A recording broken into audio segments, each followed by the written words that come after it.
Eh bien salut à tous et à toutes, c'est F1Intro, j'espère que vous allez tous très bien. Aujourd'hui les amis, on se retrouve dans l'épisode 8 de notre série sur comment développer une application sous Ionic 3. Alors dans cet épisode, nous allons voir pas mal de choses. La toute première, ça va être déjà l'installation du plugin SQLite dans notre application sous Ionic 3. Après l'analyse d'un petit problème, ça va être de créer une application très rapidement pour stocker des informations sur un film avec des catégories. Nous allons donc en générer le schéma de la base de données ainsi que le code SQL qui en découle. Et puis enfin, pour terminer, nous passerons à l'exploitation de tout ceci, à savoir comment dans mon application je vais pouvoir ajouter une catégorie, supprimer un film ou encore pourquoi pas mettre à jour un film. Si vous voulez connaître plus d'informations à l'égard de SQLite, pourquoi est-ce qu'on va l'utiliser, les avantages par rapport à une autre technologie par exemple, ainsi je vous renvoie vers l'épisode précédent, à savoir l'épisode 7, dans lequel je parle de tout ceci. Pour cet épisode, je vais reprendre le projet que j'avais déjà commencé la dernière fois. Rappelez-vous, je vous avais parlé du Native Storage, j'avais donc utilisé une tab bar, j'avais pris le premier onglet, et donc on va s'occuper maintenant du deuxième onglet. Encore une fois, si vous avez un petit peu la flemme de tout créer un nouveau projet, je vous invite à télécharger le projet précédent, histoire de reprendre sur de bonnes bases. La première étape à réaliser les amis, c'est tout d'abord d'installer le plugin SQLite. En effet, si on l'installe pas, ça risque d'être un petit peu compliqué de manipuler une base de données SQLite, vous vous en doutez. Bon pour cela, rien de vraiment particulier par rapport à la toute dernière fois.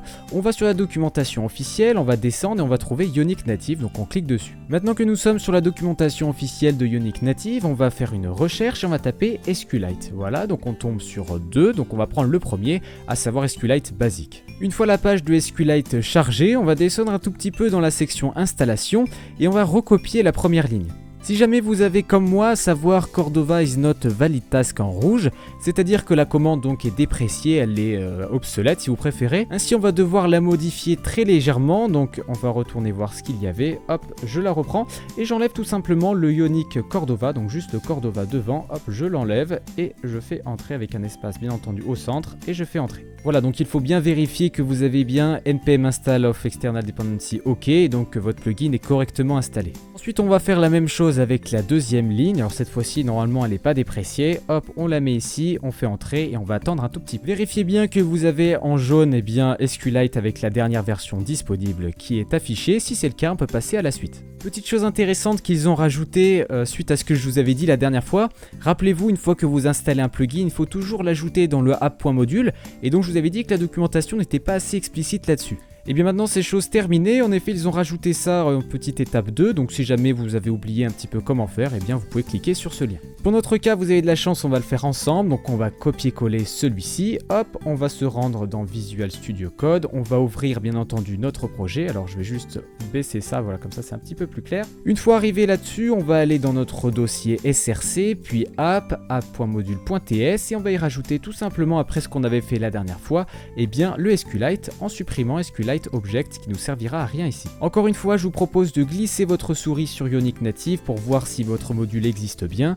Donc normalement vous avez le chemin comme moi, users, Dimitri, documents, etc. qui devrait s'afficher. Si jamais vous avez une petite astérix à la place, alors je vous invite à supprimer le dossier node-module, puis enfin de reprocéder à l'installation de tous les modules, à savoir npm install, et enfin de réinstaller le plugin en lui-même avec les deux commandes précédentes. Bon maintenant retournons à notre projet, à savoir app.module.ts et on va donc ajouter SQLite qui ne sert à rien, on l'a importé mais on ne l'a pas utilisé et on va donc le mettre dans les providers comme on a fait avec Native Storage, donc on fait hop et une petite virgule.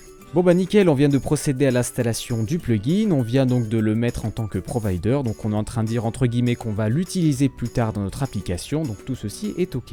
Après l'installation d'un plugin, je vous invite fortement à faire un Ionic Serve ou un Ionic Build, histoire de vérifier si vous n'avez pas fait de bêtises et donc que votre application fonctionne toujours.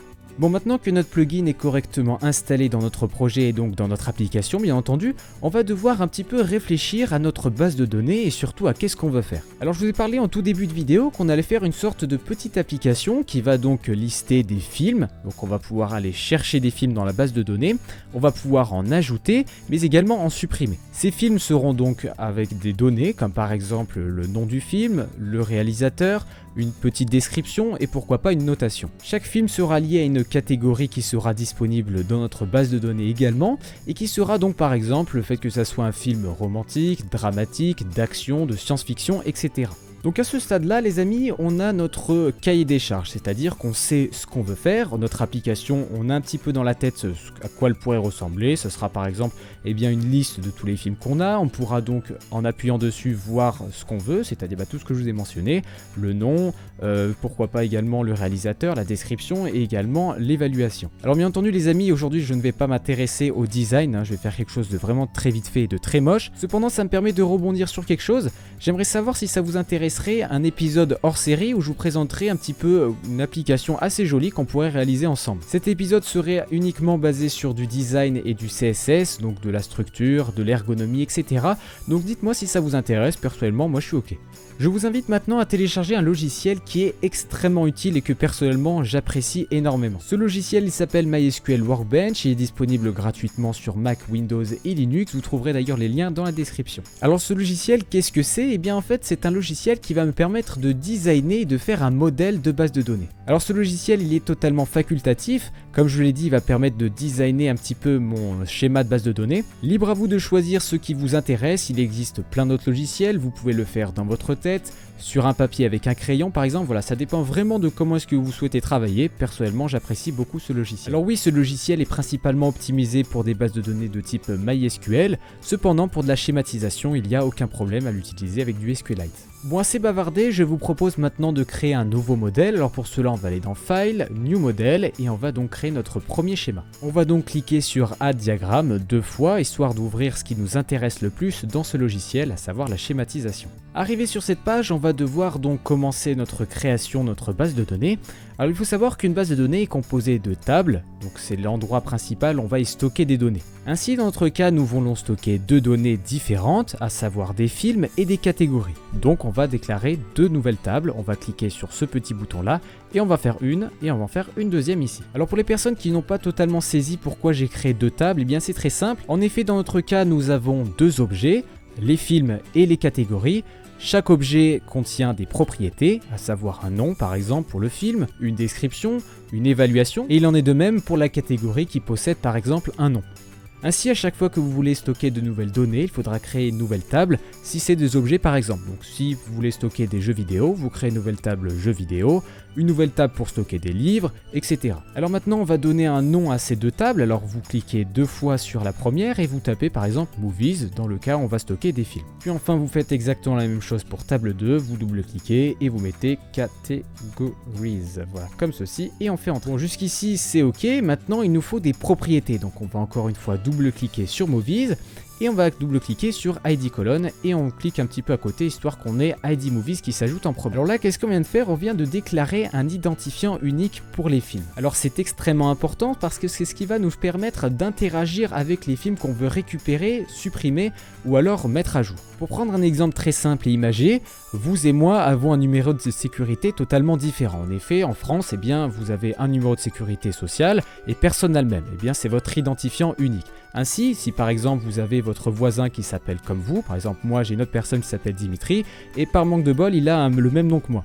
Mon voisin de table qui s'appelle donc comme moi, à savoir Dimitri dessus, aura par contre un numéro de sécurité sociale différent du mien. C'est donc via ce moyen d'identifiant unique, on va pouvoir nous séparer totalement facilement. Par exemple, je saurais très bien qu'avec ce numéro-là, j'atteindrai la personne numéro 1, et avec l'autre numéro, j'atteindrai spécifiquement l'autre personne. Alors donc dans notre cas, ça marche exactement de la même manière. Si jamais il y a 2 films qui ont le même nom, le même réalisateur, bon ça commence à être un petit peu très pointilleux et très rare, mais cependant faites toujours attention de toujours utiliser un identifiant, même si pour vous ça vous semble complètement impossible, impensable que vous ayez le même réalisateur qui a fait le même film, il peut avoir des rééditions par exemple, donc faites attention à ça et c'est toujours important de mettre un identifiant unique. Bon, cet identifiant, on va le mettre en tant que auto-incrément, donc vous cochez le AI ici, ce qui signifie qu'à chaque fois que je vais ajouter un nouveau film, cet identifiant, ce n'est pas moi qui vais le gérer, mais plutôt la base de données elle-même qui va l'incrémenter. Ensuite, on va rajouter les autres colonnes, donc vous double-cliquez en dessous et vous mettez name, on va mettre un varchar 45, ça ira très bien. On va le mettre en tant que non nul, c'est-à-dire qu'on veut obligatoirement qu'il y ait un nom, et on va descendre, on va faire la même chose pour le reste. Alors on va descendre maintenant, on va mettre eval qui sera cette fois-ci de type integer, ce sera un chiffre qui ira de 0 à 5. On va le mettre en tant que non nul, et une petite chose qui peut être intéressante, on peut mettre une valeur par défaut, c'est-à-dire que dès que je vais créer un nouveau film et que je n'ai pas d'évaluation, il aura automatiquement la note de 3 sur 5 par exemple. Et puis enfin on va rajouter la description, alors on va mettre desk, hop, on va cette fois-ci mettre du texte, parce que varchar 45 signifie qu'on va réserver un espace mémoire. Cependant ici la description peut être très petite comme très longue, donc pour être sûr et certain que ça fonctionne bien, eh bien on va mettre tout simplement texte, alors hop je vais le taper directement, ça sera plus simple. Hop, texte, et on va mettre sans les parenthèses, donc on va rien allouer non plus, on va le laisser faire. A noter ici que je n'ai pas coché le non nul, dans le cas où certains films très récents par exemple n'ont pas de description, donc c'est assez important de le mettre. Bon, ok, pour ça on va maintenant passer à la catégorie, encore une fois double clic, on va laisser le ID categories comme ceci, on va le mettre en tant que auto-incrémente, et puis on va passer au nom de la catégorie, donc name, varchar 45 ça ira très bien, en tant que non nul, et c'est parti. Bon, très bien, maintenant on a notre movie, on a notre catégorie, cependant il y a une chose qui est un petit peu dérangeante, je sais pas si vous voyez, il n'y a pas de relation entre les deux. En effet, mon film n'a pas de catégorie, il a uniquement un identifiant unique, un nom, une évaluation et une description, cependant je n'ai pas de catégorie pour le moment. Pour pallier à cela, il n'y a aucun souci, on va faire une relation entre movies et categories. Alors pour cela, on va se rendre dans le petit panneau à gauche et on va choisir one to one, c'est-à-dire cette relation-ci. On va cliquer une première fois sur movie et une deuxième fois sur catégorie et la relation est désormais créée. Cette relation est donc liée à la clé unique, donc à la clé primaire qui est dans catégorie ici et qui me dit qu'en fait dans movie, eh bien je vais préciser l'identifiant de la catégorie concernée. Donc pour faire un exemple très simple, par exemple je rajoute une catégorie qui est aventure et qui porte l'identifiant unique de 2. Quand je vais donc ajouter un nouveau film, je vais donc renseigner le nom, l'évaluation, la description, et dans catégorie ID, je mettrai tout simplement 2 pour faire référence à la catégorie aventure tout simplement. Maintenant que notre schéma est correctement construit, on va passer à la migration vers SQLite et surtout la création de la base de données. Pour la suite, nous aurons besoin du logiciel DB Browser for SQLite. Je vous mettrai encore une fois les liens dans la description de la vidéo. C'est disponible gratuitement sur Windows, sur Mac et enfin sur Linux. Ce petit logiciel gratuit va nous permettre de passer notre design, notre schéma de base de données au format digital. Ce dernier va donc se charger de générer les commandes SQL qu'on va devoir charger dans l'application pour créer la base. Dans le logiciel, on va cliquer en haut à gauche sur nouvelle base de données, on va la sauvegarder sous par exemple movie schéma database, voilà comme ceci, vous la mettez où vous voulez et vous faites save. On retrouve maintenant notre schéma sur Workbench et on va donc le transmettre si vous préférez, donc on va le convertir et donc on va en fait reprendre exactement la même chose, à savoir ici on va mettre movies, on va ajouter un nouveau champ, on va mettre ID movies, donc en fait on va exactement faire la même chose. Integer c'est un non nul, c'est une clé primaire, elle est en auto-incrémente. Et puis c'est terminé pour celui-ci, donc on va faire ajouter un champ, on va retourner voir ce qu'on a fait juste avant, donc name, hop, je vais rajouter name ici, je vais changer l'integer, je vais mettre cette fois-ci bien texte, parce que sur SQLite vous n'avez pas les varchars, etc. Voilà pour la table movie, je vais faire ensuite maintenant OK, et je vais passer à la seconde table. Pour le cas de la clé étrangère, donc celle qui va faire la relation entre movie et catégorie, il vous suffit juste de prendre le nom que vous avez mis, donc ici c'est ID Categories, on va retourner dans Movie, on va faire modifier une table, hop on va ajouter un nouveau champ, on va l'appeler catégorie ID, voilà tout simplement. Integer, on va ensuite dans clé étrangère, on va mettre exactement ce qu'on a vu au-dessus, donc ID catégorie avec un S. Nos deux tables sont désormais créées, Categories et Movie. On va pouvoir quitter maintenant Workbench et on va laisser celui-ci ouvert. On va en avoir besoin pour copier-coller l'instruction ici, donc en SQL, qui va nous permettre de créer directement la nouvelle table dans notre application. La première chose à réaliser, les amis, ça va être la création de la base de données qu'on a fait juste avant dans notre application. Ainsi, on se rend de nouveau dans la documentation et on va y recopier la première ligne qu'on va y positionner pour ma part dans SQLite.ts. Donc vous mettez tout ceci en haut comme à notre habitude, on suit ce qu'on nous propose ici, donc l'instanciation directement dans le constructeur, hop je mets ça ici, virgule, et je mets mon private SQLite. Ok nickel, maintenant on va créer une nouvelle méthode, donc on va mettre en tant que private, cette fois-ci donc on va faire create database file, voilà comme ceci, de type void. On pourrait mettre une booléenne, il n'y a aucun souci, cependant ça va être une promesse, donc pour cela on va juste l'afficher dans la console aujourd'hui, ça ira très bien. Voilà, comme ceci, on met bien l'indentation. Juste avant de continuer, je vous invite à remplacer data.db par une constante, c'est toujours préférable, comme ça si vous voulez le modifier, ça sera très rapide. Alors je sais pas pourquoi je le mets en majuscule celui-ci, donc vous mettez juste const en haut, juste en haut de component, vous mettez par exemple database file name, vous le typez en tant que string, là on va mettre le nom, donc par exemple comme ils ont mis data.db, ça ira très bien, et on va faire un copier-coller ici. Alors je vais mettre des single quotes parce que c'est toujours préférable, voilà, parfait, et on va pouvoir passer à la suite. À ce stade là on va créer le fichier data.db, cependant ça sera juste le fichier de la base de données, il n'y aura pas les tables à l'intérieur, on va devoir les ajouter. Je vous invite maintenant à définir un nouvel attribut de classe qui sera la variable qui va contenir notre base de données. Pour cela, on va le mettre en tant que private, donc ça sera un attribut privé de la classe SQLitePage. On va ensuite y définir le nom qu'il aura, c'est-à-dire db, et le type, ça sera de type SQLiteObject, à savoir donc l'objet de notre base de données. Maintenant qu'on a défini cette variable, on va devoir l'assigner à un moment ou à un autre, et le moment le plus intéressant, c'est une fois qu'on a créé le fichier de la base de données. En effet, quand on regarde le fait que je vais créer une nouvelle base de données, je vais passer dans le Zen, donc là c'est le cas où bien entendu tout s'est bien déroulé, et donc je vous propose qu'on l'assigne ici. Alors on va revenir un petit peu à la ligne parce qu'il y a eu beaucoup d'espace, hop, et on va le faire ici, donc this.db est égal à db, donc l'argument qui est passé directement dans le Z. Une petite chose intéressante à faire, on peut mettre un petit console log, histoire de se dire que la base de données a été créée, donc on peut mettre bdd créé, voilà, comme ceci. Comme vous le savez, une fois qu'on crée une nouvelle base de données, à savoir donc un nouveau fichier, celui-ci est totalement vierge et il n'y a pas de table. Ceci est assez dommage, surtout pour notre application. En effet, si on a une base de données mais qu'on n'a pas de table ni de structure dedans, tout ce qu'on a fait au niveau du schéma ne sert à rien et donc on va devoir remédier à ça forcément. Je vous rappelle que nous avons deux tables à créer. Pour cela, on va donc créer une nouvelle méthode private qu'on va appeler private create table avec un S. On va la typer en tant que void. Et dans cette dernière, on va y positionner ce qui est mentionné dans la documentation, à savoir ceci, donc db.execute.sql. Hop, on le met directement ici. Alors qu'est-ce que ça signifie tout ceci? Eh bien en fait, on va devoir exécuter donc une commande SQL. Alors la commande SQL, on va la générer juste après. Vous allez voir, c'est très rapide.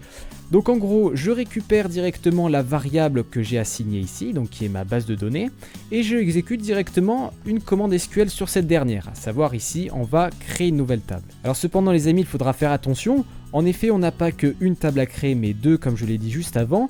Ainsi, on va devoir le mettre directement dans le Zen, donc dans le promise. Encore une fois, on va promettre d'exécuter une requête SQL. Si cette dernière a bien fonctionné, alors on va exécuter la deuxième et donc créer la deuxième table. Alors pour cela, les amis, on va devoir modifier très rapidement le console.log. Donc on va le supprimer pour être précis. Alors hop, je les sélectionne, je le supprime et cette fois-ci, je mets deux accolades comme ceci et je fais un copier-coller de la même chose juste avant. Donc je le récupère dans la documentation et je le mets voilà comme ceci. Voilà. Alors qu'est-ce qui se passe concrètement? Tout d'abord on va exécuter donc la première requête qu'on va modifier bien entendu, rassurez-vous.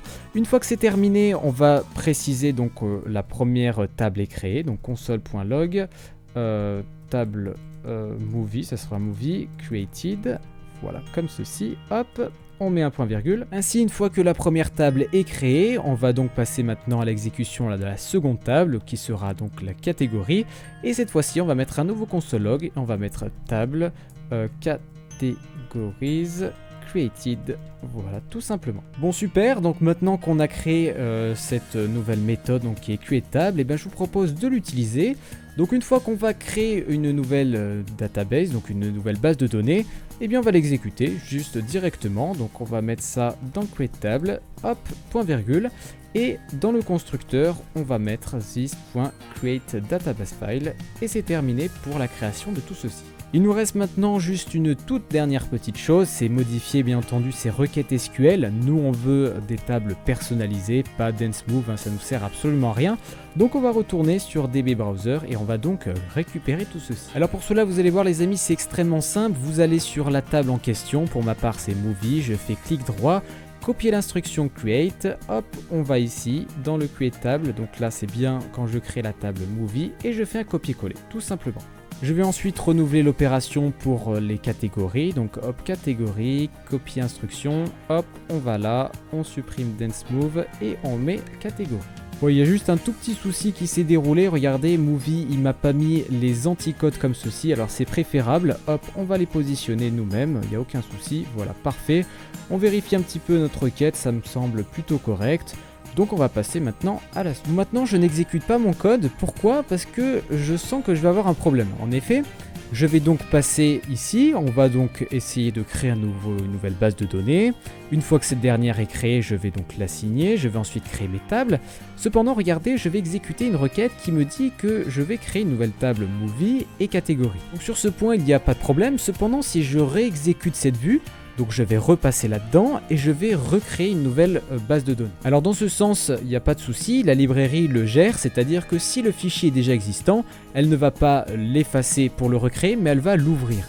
Et le problème les amis, c'est que je vais toujours passer dans le Zen. En effet, je vais toujours avoir mon SQLite Object, parce que ma base de données, même si elle n'a pas été créée, elle existe déjà, donc il va me l'ouvrir et donc me la faire passer dans cet argument. Ainsi, je vais donc repasser dans le Zen et forcément dans Create Tabs. Seulement, regardez, je vais réexécuter une commande SQL alors que les tables existent déjà.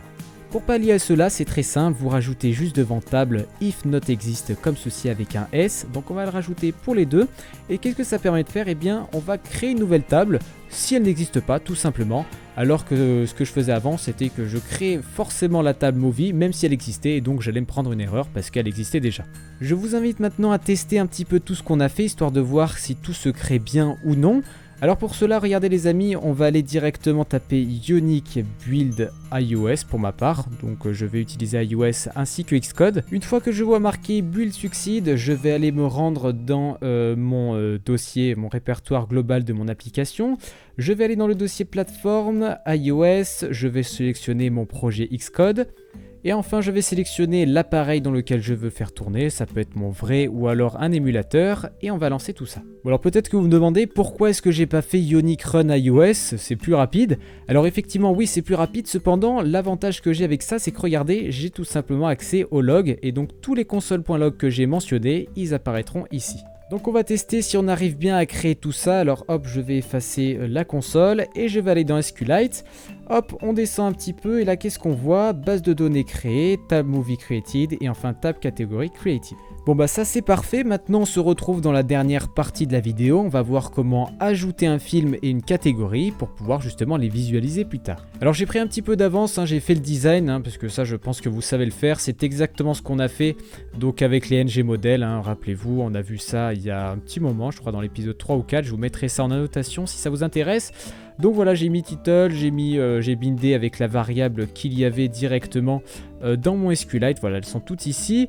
Rien de sorcier là-dedans. J'ai mis ensuite une nouvelle fonction, une nouvelle méthode qui s'appelle SaveMyFile que j'ai déclaré juste en dessous et j'ai juste mis un petit console.log pour voir si tout fonctionnait bien. Donc si je mets voilà n'importe quoi, normalement tout fonctionne bien sauf pour le rating, on va mettre un chiffre voilà pour qu'on voit bien et normalement on a toutes ces données qui s'affichent. Alors avant de commencer les amis, on va devoir définir la commande qu'on va devoir exécuter. Alors pour cela, rassurez-vous, c'est très simple. On va se rendre dans DB Browser, on va aller sur le tout dernier onglet donc qui est exécuter le SQL et on va devoir en fait faire notre requête nous-mêmes et tester si elle fonctionne. Ainsi, moi ce que je veux faire ici, c'est insérer de nouvelles données dans les catégories, puis les films, donc dans la table Movie. Rappelez-vous, nous avons une relation entre catégorie et Movie, donc c'est-à-dire que nous allons devoir faire une insertion dans les catégories avant, et puis enfin une insertion dans les movies après. Ainsi, une insertion, comment ça se présente? On va mettre un insert, on va mettre ensuite into, on va mettre le nom de la table en question, donc pour ici ça sera catégorie, donc la toute première, voilà. On va mettre les champs qu'on va renseigner, ici c'est name, ensuite on va mettre nos valeurs, donc c'est-à-dire le nom, hop, qu'on va mettre entre simple quote, on va mettre un petit test, alors hop, par contre ça a dépassé, j'ai mal fait, voilà, et point virgule. Pour tester si tout fonctionne bien, on va faire le petit bouton play ici et normalement on devrait voir requête exécutée avec succès. Et si on va dans parcourir les données, on a bien notre nouvelle entrée qui est affichée. Bon, parfait pour cette requête, on va pouvoir la copier-coller directement à cet endroit-là. Alors pour l'instant, je la mets ici, voilà, tac, et on va faire pareil pour les movies. Voilà, donc j'ai fait la requête pour la seconde, donc pour les movies, c'est-à-dire que j'ai mis name, j'ai mis eval, description, catégorie ID. J'ai mis le nom du film, j'ai mis également sa notation, pour ça sera 3, une petite description et enfin l'identifiant unique de la catégorie que j'ai créée précédemment. Donc si on se rappelle bien, dans parcourir les données, c'était bien 1, donc pour la catégorie qui s'appelle test. Si on se rend maintenant dans Movie et qu'on fait un refresh, on a bien un nom-film qui fonctionne et donc on peut récupérer avec succès la requête pour pouvoir l'utiliser juste après. Pour exécuter nos deux requêtes, je vous propose de reprendre exactement ce qu'on a fait juste au-dessus. On va le copier-coller ici. Alors maintenant, ce qu'on va faire, c'est qu'on va recopier directement les inserts qu'on a fait juste au-dessus. On va supprimer les create, voilà, comme ceci. On va faire exactement pareil pour celui-ci. Tac. Et ensuite, je viens y copier-coller mon insert. Je vais ensuite échapper les caractères en mettant un anti-slash devant. Voilà, comme vous avez pu le constater. Et là, je vais pouvoir y positionner mon bind, c'est-à-dire avec le plus. Si je positionne une nouvelle cote ici, voilà, parfait. Et là, je peux y mettre ma catégorie. Tac, this.catégorie, parfait pour la première. Et je vais ensuite en faire la même chose pour la seconde. Donc, c'est-à-dire, je prends celui-ci. Tac, je copie ça là. Je vais devoir également échapper les caractères qui sont des simple quotes. Hop, on va faire ça avec description également. Voilà, donc je viens de faire exactement pareil donc pour le titre, pour le rating et pour la description. Cependant, je vais avoir besoin d'autres choses en fait pour le tout dernier. Pourquoi ? Parce que encore une fois, je vais devoir récupérer l'identifiant unique de ma catégorie précédemment ajoutée. Et donc pour cela, je vais utiliser directement une fonction, hop, oula, par contre je me suis un petit peu trompé au niveau du copier-coller, voilà, qui s'appelle Last Insert Row ID et donc qui me permet de récupérer l'identifiant unique donc de la toute dernière row que j'ai ajoutée, à savoir ici la catégorie. Encore une fois les amis, n'oubliez pas de modifier les console.log histoire d'avoir des informations justement si vous avez inséré ou non vos données. Donc là on va mettre catégorie inserted et enfin inserted pour la movie. Et on sauvegarde. Je vous invite maintenant à tester tout ça. Encore une fois, vous faites un Ionic Build iOS ou Android bien entendu et vous le lancez via Xcode ou Android Studio pour vérifier si tout fonctionne. Pour ma part, je viens de saisir mon film avec toutes ces informations. J'ai fait Save My Film et donc regardez ce que j'ai eu dans ma console. Donc j'ai bien eu le nom, etc. Et j'ai bien eu catégorie inserted, movie inserted. C'est parfait, tout a bien fonctionné. J'ai bien sauvegardé mon film ainsi que la catégorie aventure dans ma base de données interne SQLite. Alors maintenant que nous pouvons insérer des nouvelles données, on va pouvoir maintenant les lire. Alors assurez-vous, je vais faire le plus rapide possible, j'ai fait un petit peu la première chose déjà. Donc j'ai créé une nouvelle méthode qui s'appelle Retrieve Film. Dedans, je vais exécuter une nouvelle requête SQL qu'on va faire ensemble.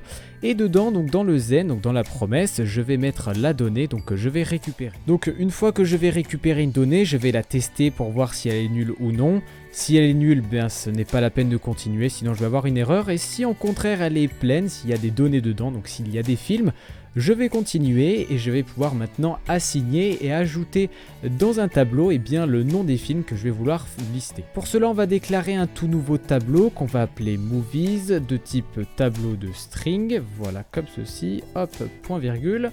Dans notre retrieve string, on va tout d'abord faire la requête SQL la plus importante. Alors celle-ci, pour s'entraîner, on peut aller dans le DB Browser et on va pouvoir faire en fait un select, tout simplement. Un select de name. On va uniquement lister les noms des films, c'est ce qui nous intéresse le plus pour le moment. On va pas faire un truc trop compliqué aujourd'hui. Donc on fait un select name from la base de données qui s'appelle donc movies. Hop, on va la mettre movies. Tac, je remets le back quote. Une fois que ça c'est fait, on fait un point virgule et normalement si je sélectionne tout ça, j'ai bien mes films qui s'affichent. Alors il y en a un, il n'a pas de nom, c'est le premier test que j'ai fait. Et je vais tout simplement copier-coller ceci ici et je peux enlever le point virgule à la fin. Bon ok, maintenant ça c'est fait, on va maintenant assigner directement à notre movie. Alors pour cela on va faire this.movie. La méthode pour y renseigner un nouvel objet c'est push, ça, on avait déjà vu ça ensemble. À l'intérieur, donc en tant qu'argument, je vais aller récupérer la ligne qui m'intéresse. Donc ça, on va l'enlever, c'était juste pour m'en rappeler. Donc c'est-à-dire que je vais faire une boucle pour lister tous les films que j'ai récupérés. Et donc en fonction de ça, je vais aller récupérer leur attribut. Et donc en l'occurrence ici, ça sera name. Il vous suffira ensuite bien entendu de mettre retrieve film sur un bouton. Alors pour cela, on va aller dans SQLite.html. Alors j'ai déjà fait un petit peu la liste, hein, donc ça on va la finir ensemble. ng4 directement, on va faire un petit let movie. Off movies, c'est notre tableau. Ici, on va y binder directement movie directement et ça ira très bien, ça devrait fonctionner.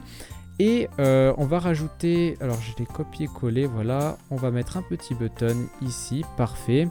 Retrieve film, tac, qu'on va mettre ici, parfait. Donc là, on va mettre get film saved, hop, et on peut rajouter un petit ngIf.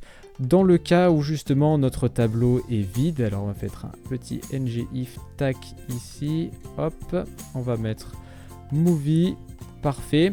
Et dernière petite chose que j'ai oublié, c'est bien entendu d'initialiser le tableau. Alors il est là, tac, et je mets 2 petits crochets. Je viens également de m'apercevoir que j'ai mis sans faire exprès sur le ion label, et bien entendu ça se met sur le ion item. Donc on corrige tout ça, tac, et normalement on peut faire un petit build de tout ça et on se retrouve pour le test.